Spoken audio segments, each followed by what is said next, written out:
Merci mesdames et messieurs, nous allons débuter cette deuxième conférence. C'est l'avant-dernière de cette édition du Salon des professionnels de l'amiante. Voyez sur les écrans la thématique de cette conférence, concilier amiante et rénovation énergétique. Et à ce titre, nous allons accueillir à mes côtés Monsieur Guillaume Gagnard, responsable connaissance et sécurité du patrimoine de la structure SIA Habitat. Et Monsieur Thomas Jeanvoine, responsable réhabilitation. Le JS qui est avec nous. Merci beaucoup, messieurs. Avant de débuter, on va déjà faire un petit test de micro, si tout se passe bien. Bonjour Guillaume. Bonjour Thierry. Ça va? Ça va très bien, merci. Très très bien. Thomas, tout va bien pour toi aussi? Ça va Thierry, très bien. Bon, allez, on va aller dans le vif du sujet. Guillaume, je vais te laisser la parole pour lancer, effectivement. Je sens qu'on va avoir peut-être pas mal d'échanges tous les trois, mais il n'y aura pas que nous trois. Mesdames et messieurs, vous aurez aussi la possibilité d'interagir avec à la fois Thomas et Guillaume.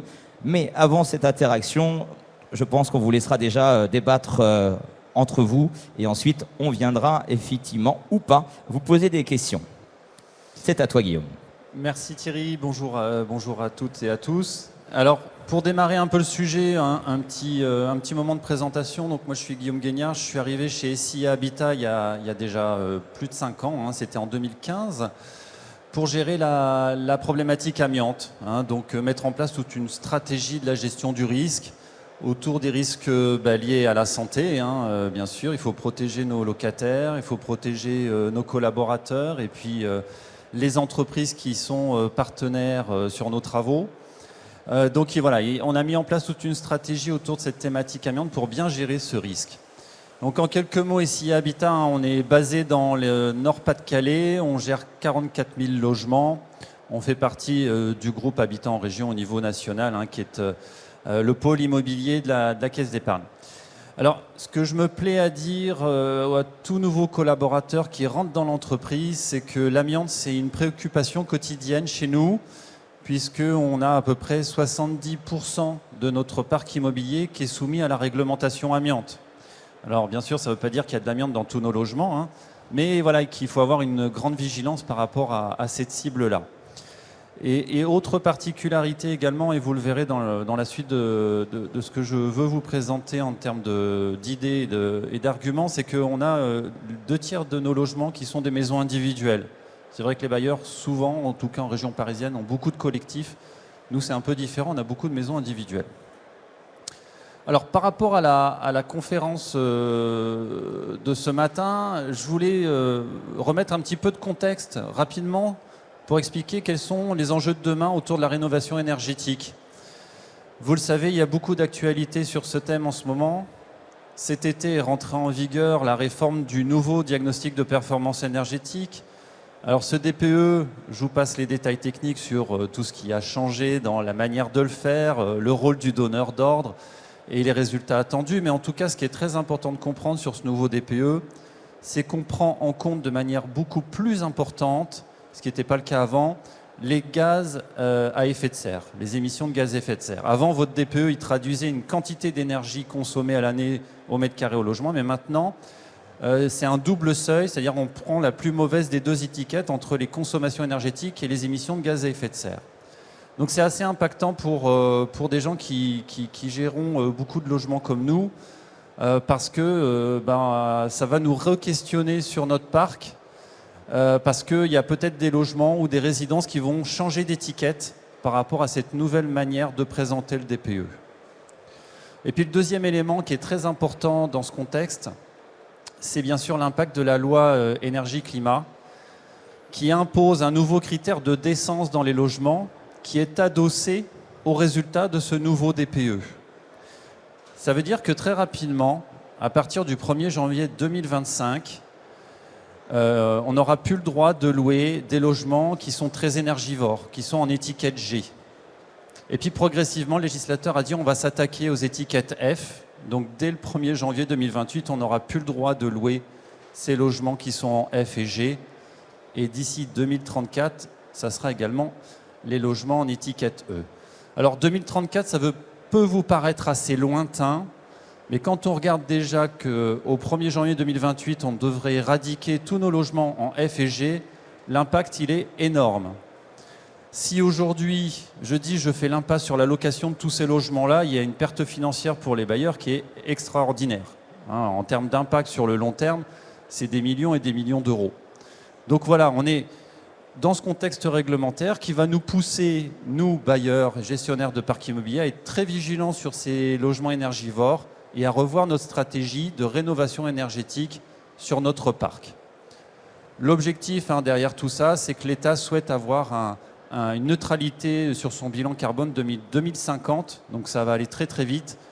Donc c'est des éléments réglementaires d'actualité, mais qui sont très impactants pour demain et pour tous nos travaux à venir, tout l'entretien de notre parc et les rénovations de nos bâtiments.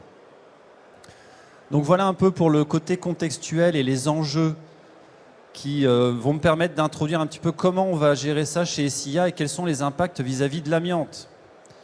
Alors, dans un premier temps, effectivement, nous on se lance dans une campagne de commande des DPE en masse pour avoir ce nouveau DPE sur tous nos logements, parce qu'on va pouvoir ajuster notre stratégie et mieux identifier nos cibles de bâtiments à rénover.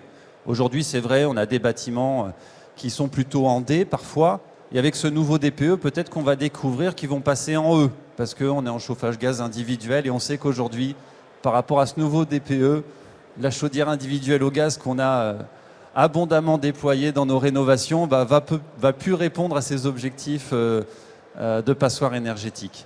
Donc voilà, on va refaire tous nos DPE et on va pouvoir comme ça un petit peu mieux identifier sur notre parc les éléments prioritaires à traiter. Vous dire aussi que chez SIA, en fait, cette notion de rénovation énergétique, elle existe depuis une bonne dizaine d'années. Chez nous, on a ce qu'on appelle les logements dits miniers, donc c'est les logements du début du XXe siècle, qui étaient là à côté des centres de production et d'extraction du charbon. L'objectif, c'était de sédentariser la main-d'œuvre. Et donc, on se retrouve avec 9000 logements dits type minier à gérer. Mode constructif très basique. On a de la brique, on a des toitures tuiles terre cuite. Donc, de conception, il n'y avait pas beaucoup d'amiante. On s'est amusé à en mettre autour des années 80 quand on a amélioré l'habitat en mettant des extensions pour faire pièces d'eau, cuisine, salle de bain. Donc, c'est assez ironique. Aujourd'hui, on est en train d'enlever les matériaux qu'on a mis en place dans les années 80. Mais sur ce minier, je dirais que c'est des éléments assez simples en amiante à gérer parce qu'on est plutôt sur du fibrociment, des panneaux de glazal, des toitures en plaques ondulées. Donc, je dirais sur ce parc-là, on a tendance à traiter systématiquement et à retirer systématiquement ces éléments-là. Ça se fait facilement, c'est de la dépose, souvent par l'extérieur. Et surtout, on intervient en site inoccupé puisque sur ces maisons-là, on va faire des opérations tiroirs où le temps de la rénovation du logement, on va mettre le locataire dans le logement témoin qui est déjà rénové et il réintégrera son logement après les travaux.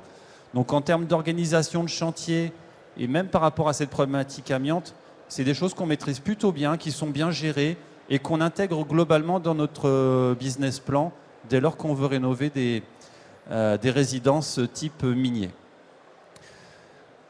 Donc là, on continue ça. On est à peu près à 700, voire 1000 logements réhabilités par an sur cette poche-là. Donc c'est déjà très important pour une entreprise comme nous.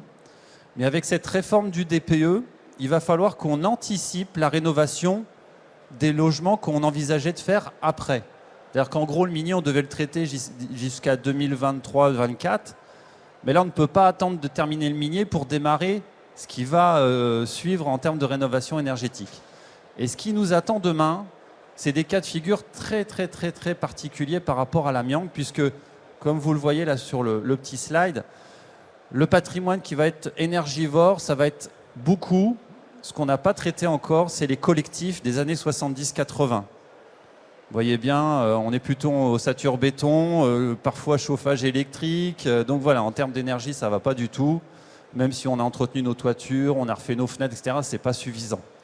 Donc on va s'attaquer à ces logements. Et là, la problématique amiante, elle est tout autre.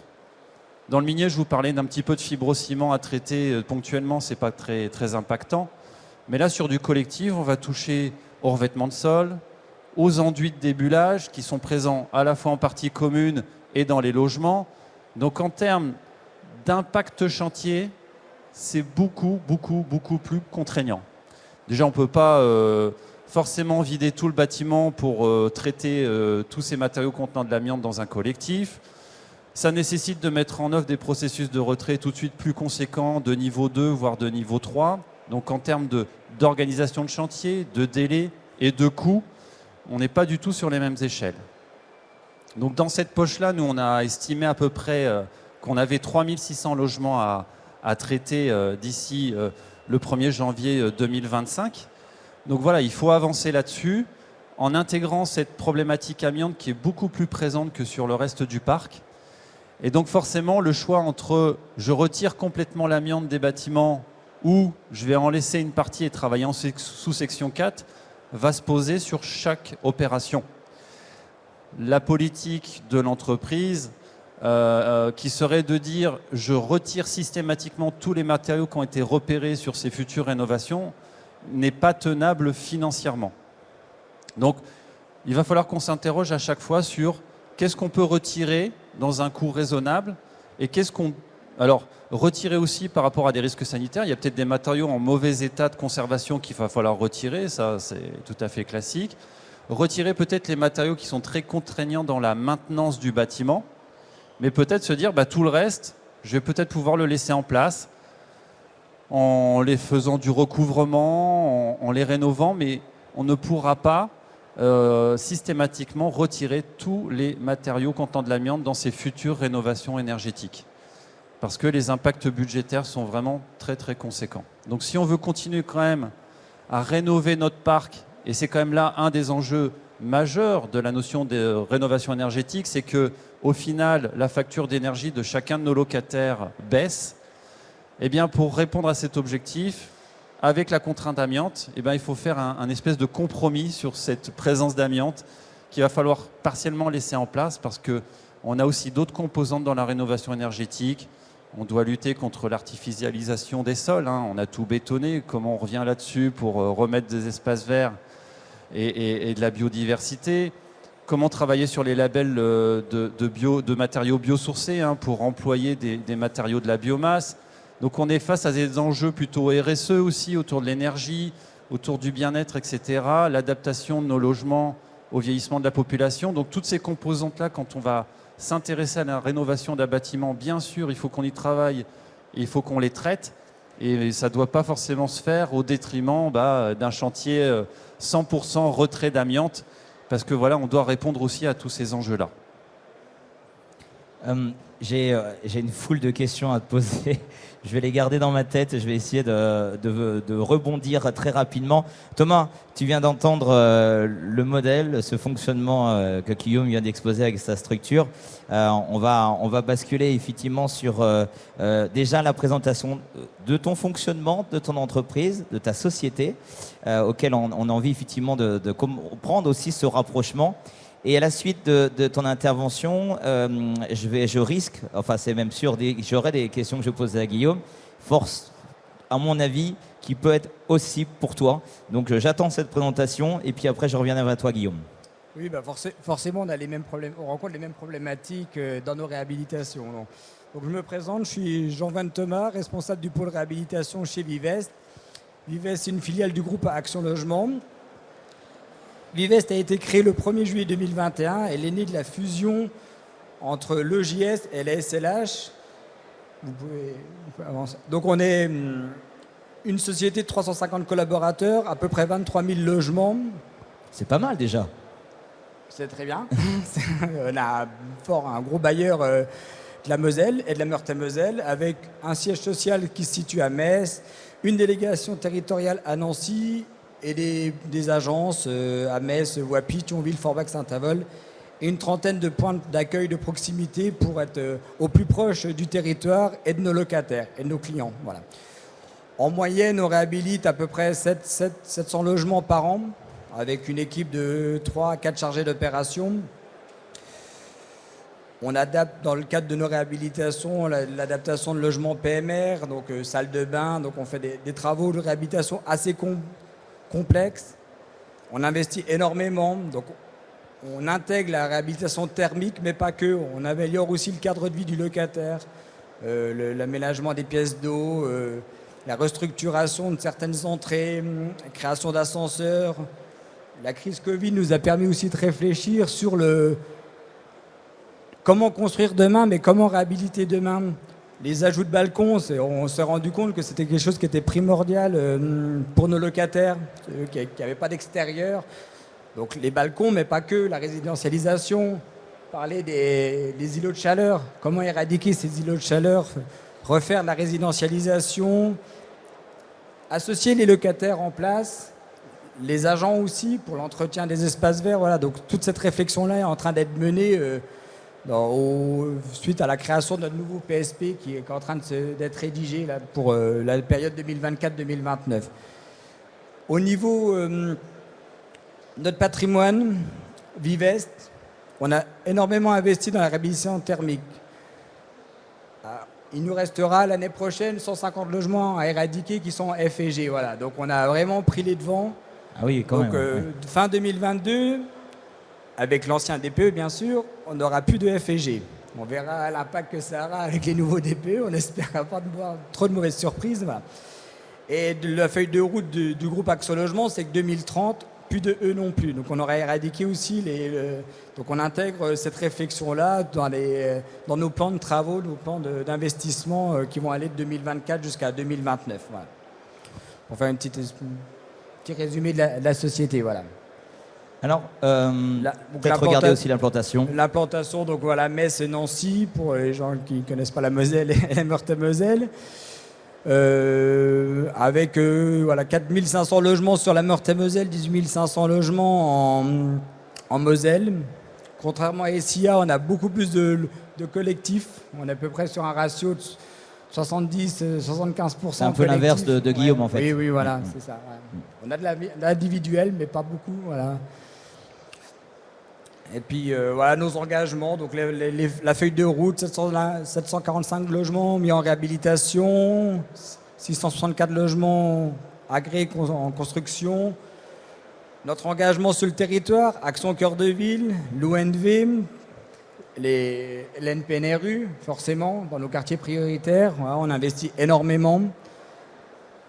On est une ESH avec le Cali HLM. Donc c'est un gage de qualité pour nos locataires. L'engagement aussi pour l'environnement. Toutes les constructions neuves se font NF Habitat HQE. Dans la partie réhabilitation, on sera plus sur une trentaine de pourcents de notre plan d'investissement. On va cibler certaines opérations où on serait en NF Habitat, BBC Rénovation. Et puis c'est bon. Pour après, c'est les enjeux du territoire.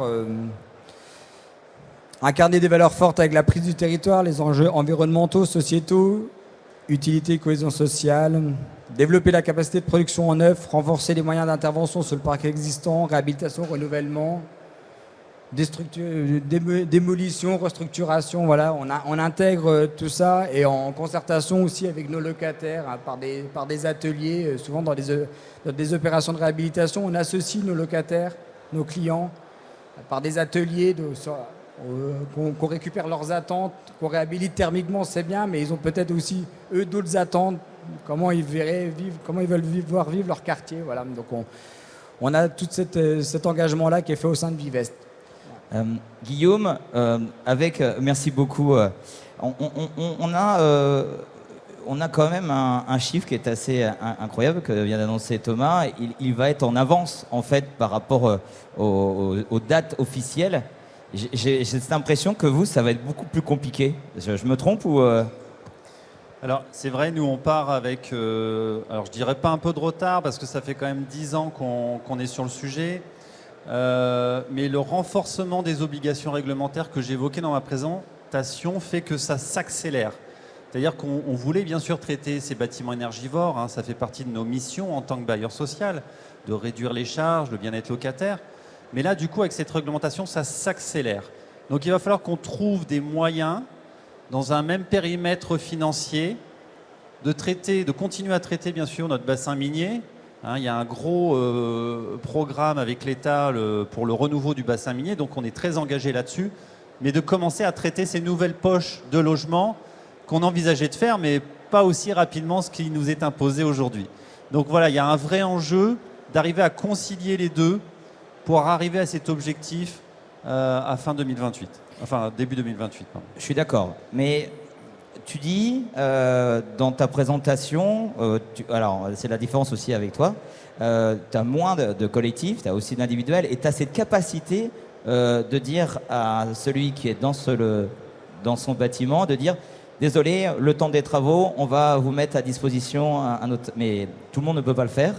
Alors comment vous allez gérer cette partie-là? Et je sais que pour toi, c'est peut-être différent, de choix, donc j'aimerais aussi avoir ton avis là-dessus. Alors donc, ce que je disais, hein, sur de la maison individuelle, on arrive à faire ces opérations tiroirs, donc c'est toute une mécanique. Il faut de l'accompagnement social des locataires, leur dire qu'ils vont déménager pendant quelques semaines. Donc on les déménage vraiment, on prend toutes leurs affaires, on les met dans un logement témoin, ils vivent là le temps des travaux, ensuite on remet leurs affaires, on les remet dans leur logement pour qu'ils prennent possession de ce logement rénové. Donc tout ça, c'est une mécanique bien sûr technique, hein. On parle travaux avec maîtrise d'œuvre, repérage amianté plomb, des entreprises de gros œuvres, secondes œuvres, etc. Donc tout ça, et un accompagnement social qui est très important à côté pour que tout se fasse de manière organisée, fluide avec les habitants de la résidence. Donc ce projet-là, bien sûr, on associe bien entendu les habitants à tout ça, mais ça c'est assez bien rodé. Sur les bâtiments collectifs, voilà, c'est un peu plus complexe, surtout quand il y a de l'amiante, de pouvoir continuer à les laisser en place dans les appartements. Et dès lors qu'on fait des travaux conséquents dans les parties communes, là c'est sûr, si j'ai de l'amiante, je ne peux pas les laisser dans les appartements, parce qu'ils ne peuvent plus rentrer ou sortir si on fait une zone de confinement dans ces parties communes. Donc voilà, cette notion d'opération tiroir va être un peu à réinventer, à imaginer de nouvelles manières de faire sur nos collectifs, dès lors qu'on aura besoin de sortir les locataires le temps des travaux. Donc, Quel est votre choix de votre côté, Thomas? Nous, notre ambition, c'est de réhabiliter thermiquement. Dans un premier temps, voilà, c'est d'éradiquer les passoires énergétiques. Et tu l'as souligné, on a fait un fort travail. Il est à poursuivre. Hein. On aura engagé les travaux, ils ne seront pas forcément réceptionnés, mais en tout cas, on va dans cette voie-là. La problématique amiante, je la rencontre plus dans le cadre de réhabilitation de pièces humides. Voilà. Où là, c'est plus compliqué. Je suis en site occupé. Nous, on ne va pas prendre le parti pris de reloger les locataires. On l'a fait sur quelques opérations cibles, mais c'est une logistique, c'est un accompagnement social. On avait fait l'année dernière, en plein début du confinement, où on a dû arrêter le chantier parce que c'était début mars, à pleine crise Covid, donc ça n'a pas bien pris.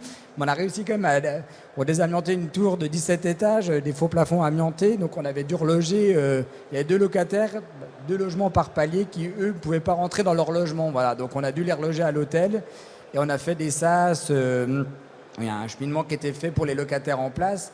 Et un logement qui avait été aménagé pendant la journée pour que les locataires puissent, s'ils ne pouvaient plus rentrer dans leur logement parce qu'on est en train de décontaminer d'enlever les faux plafonds, pouvaient utiliser le logement qui était mis à disposition avec une machine à café, voilà, un canapé, qui pouvaient se retrouver un peu comme chez eux. Voilà. Donc on avait mis un logement à disposition comme ça. Après, c'est très lourd, hein, financièrement et puis logistiquement, c'est... Voilà. Donc nous, on va prendre le parti pris de recouvrir, on ne va pas retirer l'amiante. Si le locataire est dedans, il faut savoir qu'une intervention dans une réhabilitation thermique avec les pièces humides, je reste entre 15 à 20 jours dans le logement.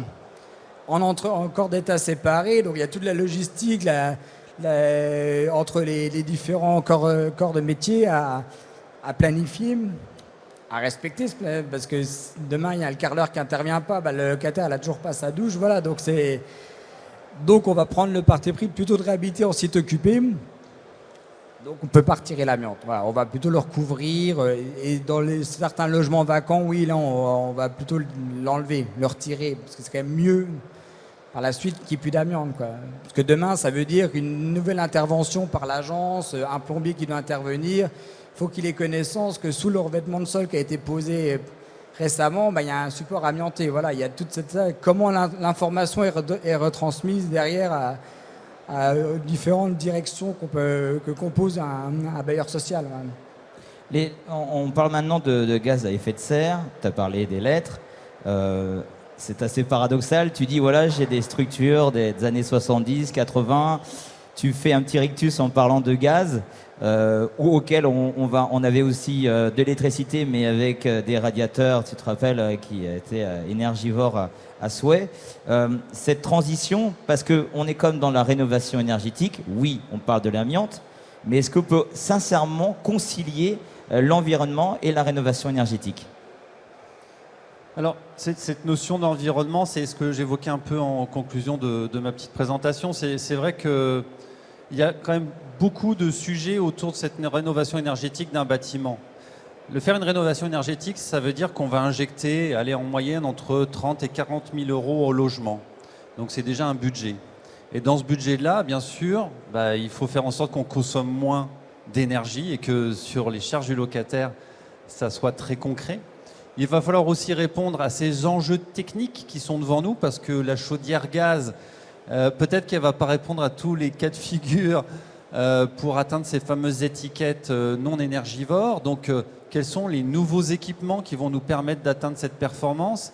Quelles sont les solutions techniques qui vont peut-être nous permettre de garder, je ne sais pas moi, le réseau de chauffage des radiateurs en place, mais de changer la chaudière et de mettre quelque chose à la place qui sera plus efficient et qui émettra moins de CO2. Donc voilà, il va falloir qu'on aille chercher des solutions techniques, être innovant, et en même temps que ça ne soit pas impactant pour les autres réflexions qu'on a autour d'une rénovation.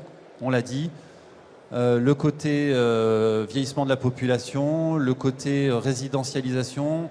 Donc voilà, il faut qu'on arrive à être innovant, qu'on se pose bien sur tous ces sujets-là pour sortir des opérations cohérentes et pas simplement répondre au fait que ça y est, c'est bon, j'ai une étiquette en D, j'ai fait le boulot.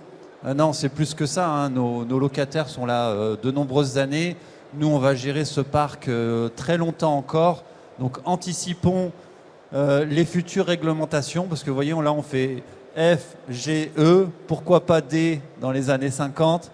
Donc voilà, ne refaisons pas les erreurs des années 80 que j'évoquais avec l'amiante, en mettant en place des choses aujourd'hui qu'on devra traiter d'ici 1 ou 2 générations. Donc voilà, il faut cette vision prospective à long terme pour faire les bons choix qui soient opérationnels pour aujourd'hui, mais qui soient aussi des choix soutenables et supportables pour les enjeux de demain. Je vais exactement poser la même question et j'ai envie d'avoir le même, peut-être pas le même avis, peut-être que tu auras des nuances avec eux, mais je vais rajouter, dans ta présentation, j'ai senti que tu avais une certaine sensibilité pour la qualité de vie. Je t'ai souligné à 2-3 reprises où tu parlais, c'était petits gestes, tu parles de canapé, de canapé, tu parles de bien-être. Ça fait aussi pour toi partie de l'environnement. Est-ce que, voilà, je te répète à ma question, c'est la même chose, rénovation énergétique et environnement pour toi? C'est vrai qu'on privilégie la réhabilitation énergétique. Les émissions de gaz à effet de serre, on en tient moins compte. On parle toujours du F, du G, mais voilà. Il faut savoir quand même qu'on a quand même vocation à ne pas dégrader dans nos réhabilitations, de ne pas dégrader le GES.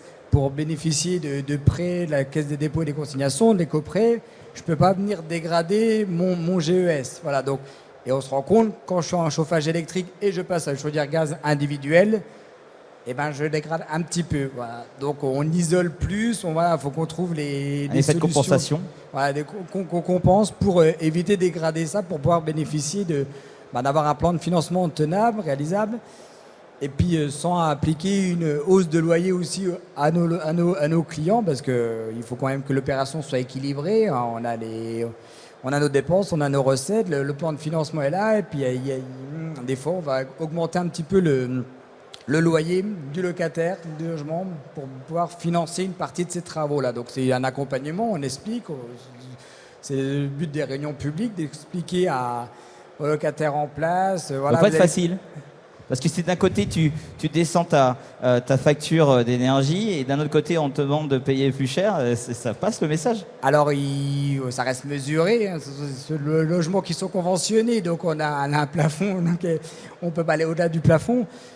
On essaye de rester autour de 5% d'augmentation. Voilà, on va pas. Et puis après, ça va dépendre aussi du secteur. On est dans des secteurs détendus. On va pas s'amuser à augmenter les loyers alors qu'on n'arrivera pas à relouer derrière. Le but de la réhabilitation, c'est de baisser aussi la vacance, hein, parce que on a aussi sur certains secteurs, la Moselle-Est par exemple, on a un secteur très détendu. Donc la réhabilitation, alors des fois, on va réfléchir. Hein, le quartier, on va vraiment mettre un plan guide avec une maîtrise d'œuvre pour prendre le parti pris de démolir plusieurs bâtiments et de reconstruire ou de laisser, de faire de la parcelle à lotir, de vraiment redéfinir le quartier. Ça, on a cette ambition-là, cette orientation-là, parce que c'est avéré il y a une dizaine d'années, on a fait des réhabilitations, mais le taux de vacances n'a pas baissé.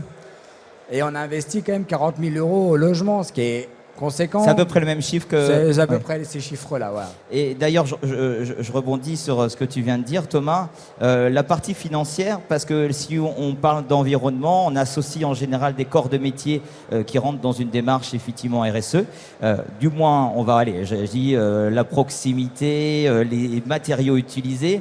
Est-ce que forcément, vous parlez de 40 000 euros, on peut arriver à avoir pour 40 000 euros une vraie démarche RSE où vous allez aussi sentir que ça va coûter plus cher par logement si on associe véritablement à 100% l'environnement dans une rénovation énergétique? Alors oui, les impacts, ils restent encore à mesurer. On essaye au maximum, nous, en tant qu'acheteurs, effectivement, dans l'acte d'achat, déjà, on a des partis pris, des choses à faire. Pourquoi je vais choisir une entreprise plutôt qu'une autre? Est-ce qu'on va imposer le travail social, c'est-à-dire réinsertion des travailleurs réinsertion des gens par le travail? Donc on a des clauses sociales aussi dans nos marchés de travaux. Donc ça, c'est de la RSE. Ça ne va pas coûter beaucoup plus cher. Alors ça demande un peu plus d'attention, de coordination, de suivi, etc. Mais voilà, il existe des choses pour répondre à ces enjeux-là, on va dire éthiques, ou autour de la RSE, qui peuvent ne pas avoir d'impact financier. Donc voilà, déjà on peut activer tous ces leviers-là. Et puis dans le cadre d'une innovation, et bien effectivement sur certains chantiers, on peut aller chercher des nouveaux matériaux d'isolation qui sont donc issus de la biomasse. On a les copeaux de bois qui commencent à arriver, on a plein de nouvelles choses comme ça. C'est assez émergent. Nous, il faut qu'on teste, il faut qu'on se projette aussi sur la maintenance du bâtiment à 20 ou 30 ans avec ces matériaux. Est-ce que c'est facile à entretenir? Est-ce que ça va bien vivre?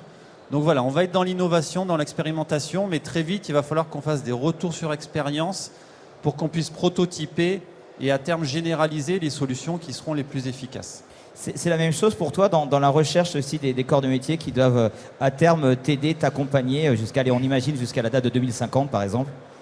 Alors nous, dans notre démarche RSE, il faut savoir que sur nos opérations de réhabilitation en quartier en NPNRU, par exemple, on avait cette clause d'insertion sociale qui était une obligation pour l'entreprise qui avait le marché de faire de l'insertion sociale. Et ça, c'est quelque chose qui est poursuivi. Dans toutes nos opérations de réhabilitation, depuis 2021, on va faire de l'insertion sociale. Voilà. On a des clauses à respecter, nombre d'heures. Chaque entreprise doit respecter ce nombre d'heures-là. Donc oui, ça demande un peu de travail de logistique. Alors on a des facilitateurs qui sont là pour nous accompagner, pour récupérer le nombre d'heures qui ont été facturées par corps de métier. Voilà. Après, l'enjeu environnemental, c'est aussi tout ce qui va être économie circulaire. Voilà, de conserver les matériaux, de voir ce qu'on va pouvoir faire, avoir une réhabilitation des menuiseries qui sont en place, de donner une seconde vie à ces composants-là. On a l'habitude de tout mettre à déchetterie, et puis voilà, mais là, c'est de les conserver, soit de les revendre, soit de les réutiliser pour une seconde vie. Voilà. Donc ça, c'est quelque chose qu'on a mis en place sur des opérations de démolition, de déconstruction. Voilà, on a étudié, il y a 2 chantiers tests qui sont faits chez nous.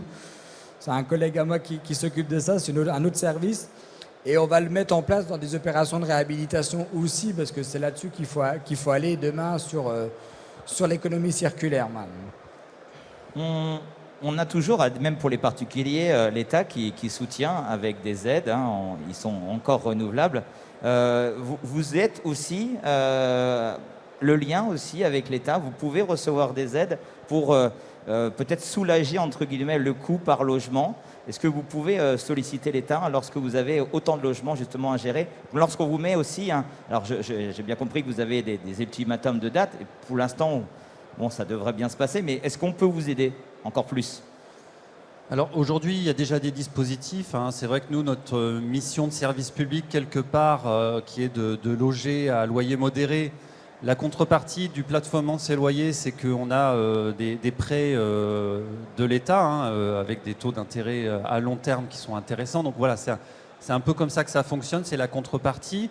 On a aussi des subventions sur les certificats d'économie d'énergie. Donc là, on va aller chercher des subventions. Donc ça rentre dans le bilan global de l'opération lorsqu'on étudie une rénovation d'un bâtiment. Mais par rapport à ces nouveaux enjeux qui vous ont été présentés ce matin, l'État n'a pas mis en face de nouvelles poches budgétaires, de l'argent magique, comme on dit, pour nous aider à avancer vite et fort là-dessus. Donc c'est à nous, en tant que gestionnaire de parc immobilier, de relever ce défi. Un petit chiffre quand même pour que vous vous rendiez compte des enjeux. Au niveau des bailleurs, au niveau national, ça va représenter, les logements FG, ça représente 350 000 logements.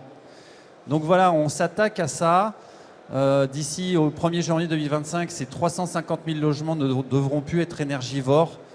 Donc oui, il va falloir aller trouver des leviers, il va falloir trouver des moyens de faire tout ça, mais voilà, on est très confiant par rapport à ça, parce qu'on a les compétences en interne, on sait faire, et on aura besoin, parce qu'on parle quand même d'amiante aujourd'hui, on est dans le salon professionnel des amiantes, et devant nous, je pense qu'on a pas mal d'acteurs de la filière amiante. On va avoir aussi besoin de cette filière pour répondre à ce qu'on disait, au cas de chantier qu'on évoquait sur... Alors, des professionnels au niveau de la maîtrise d'œuvre pour nous accompagner sur les bons choix, la technicité du logement, la technicité du bâtiment pour l'appréhender de la bonne manière. On va avoir besoin de bons opérateurs de repérage pour avoir une vraie cartographie des matériaux contenant de l'amiante dans nos bâtiments. On va avoir besoin d'entreprises à la fois de désamiantage, mais aussi, et beaucoup on le voit, d'entreprises spécialisées dans les opérations en sous-section 4, avec des modes opératoires maîtrisés, avec des coûts maîtrisés du coup, parce que mieux on maîtrise ces interventions sous section 4, mieux on en cerne les enjeux financiers. Donc voilà, on va avoir vraiment besoin de toute la filière amiante à nos côtés pour répondre à ces enjeux énergétiques. Merci beaucoup, mesdames et messieurs. On va vous inviter, si vous le souhaitez, à réagir auprès soit de Thomas ou de Guillaume. Si vous souhaitez poser une question ou une réflexion, je vous invite à lever le bras. Je viens vers vous avec le micro. Est-ce le cas? Tout est clair? C'est parfait. Messieurs... Thierry, il y a une question. Ah, pardon, j'avais pas vu votre... Merci beaucoup. On n'est pas grands tous les deux, mais tu as été plus efficace. Plus haut. Merci. Oui, tout à fait. Bonjour, François Fischer, bailleur social Ophéacus Habitat à Strasbourg. Voilà, avec des typologies assez proches de vous. J'ai une question par rapport à ce que vous disiez au début sur le DPE. Ça amène une surcroît de charge de travail par rapport aux informations que le bailleur doit fournir pour les nouveaux DPE. Je voulais savoir tous les deux comment vous alliez gérer ça en interne, en externe, quels étaient les leviers, les outils, les ressources que vous aviez prévues par rapport à ça. Très bonne question. Alors, pour ma part, je suis responsable du pôle réhabilitation. Donc, quand je vais réhabiliter un programme, je vais forcément refaire derrière le DPE, donc le nouveau DPE. Je serai en capacité de fournir les éléments parce que je viens de le réhabiliter, donc je connais les composants. Ce qui sera plus difficile, c'est le patrimoine qui a été réhabilité il y a 10-15 ans en arrière et qui a les données, qui a les informations sur la chaudière qui a été mise en place, le type d'isolant qui a été mis en place. Là, ça risque d'être un peu plus difficile. Ce ne sera pas dans mon service, mais on sera concerné par ce problème-là. Mais il risque de venir me rencontrer pour me dire il y a une réhabilitation qui a été faite il y a 15 ans. Est-ce que c'est possible de revoir les DOE comme ça va être. Mais on va être tous soumis aux mêmes problématiques, ça c'est clair.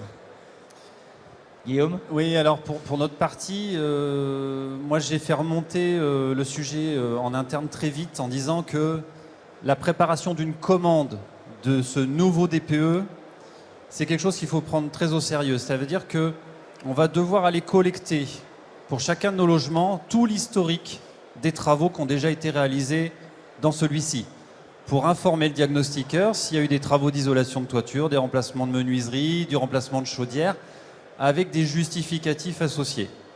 Nous, en tant qu'acheteurs, on veut absolument donner le maximum d'informations à l'opérateur de repérage pour que le DPE soit le plus fidèle possible de la réalité du terrain.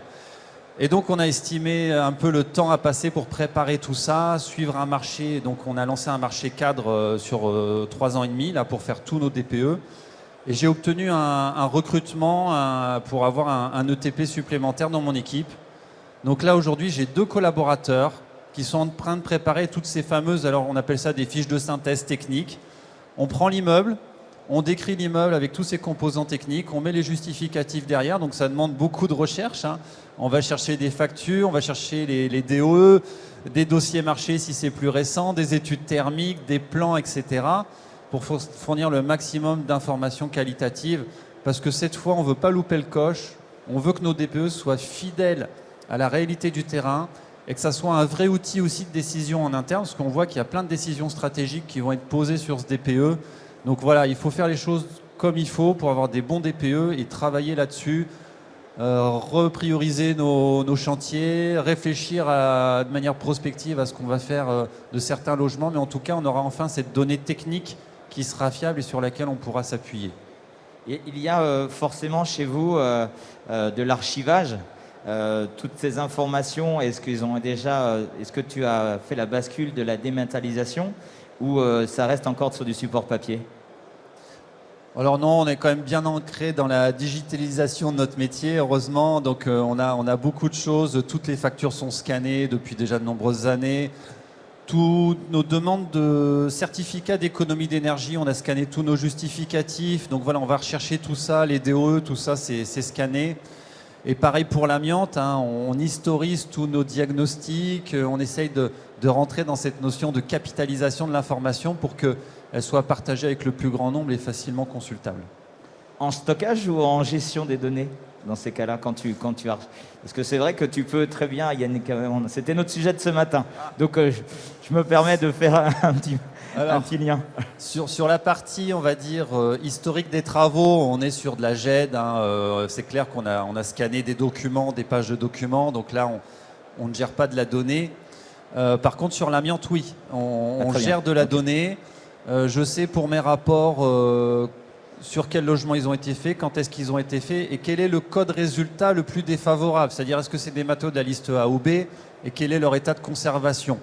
Donc, je sais gérer des alertes, je sais identifier là où j'ai des matériaux un peu sensibles à surveiller. Donc, oui, on est dans la gestion de la donnée sur l'amiante et c'est vraiment un enjeu important parce que parmi tous les risques que j'évoquais autour de cette problématique, il y a le risque financier.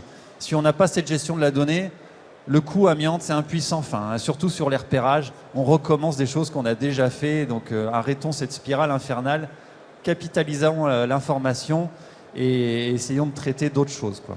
Partage le même point de vue que Guillaume, Thomas? Oui, la différence, c'est que nous, c'est plus du stockage des données. Voilà. Pour l'amiante, on a une GED, donc on a la totalité de nos rapports qui ont pu être faits, donc le repérage amiante avant travaux.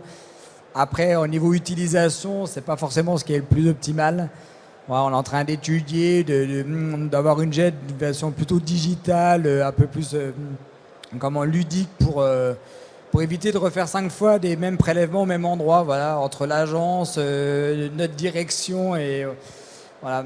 Les DOE, bon, on est encore papier, hein, on a beaucoup de papier, facture, on est encore papier aussi, voilà, on a un gros travail à faire là-dessus, donc on est en train d'y venir, réfléchir déjà à avoir un classement d'archivage, c'est important pour fournir nos DOE, mais voilà, c'est vraiment le patrimoine plus ancien il y a 20, 30 ans, où là, on va avoir du mal à fournir des éléments. 10 ans, on arrivera à retrouver une dizaine d'années, les DOE, on doit les conserver, hein, donc voilà.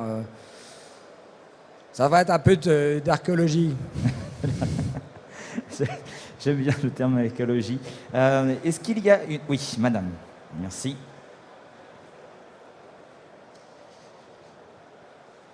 C'est dans une démarche RSE, en fait, pour information, la dernière question. Hop. Allez-y, madame. Bonjour, Sandrine Foulon, Bouygues Bâtiment Nord-Est. Donc, Bouygues Bâtiment Nord-Est, Sandrine Foulon. Alors, c'est une question plutôt ouverte. On dit qu'il va y avoir de plus en plus de REA, donc de plus en plus de SS4. Le sujet, c'est aussi de trouver les entreprises SS4. C'est des métiers divers. Alors, je vais dire, il y a le sol, l'électricité, le plombier, le menuisier, le peintre. Est-ce que, quelque part, il est envisagé de faire... là, on est dans un salon amiante qui est plutôt désamianteur. Je ne suis pas convaincue qu'il y ait beaucoup de représentants de ces métiers-là.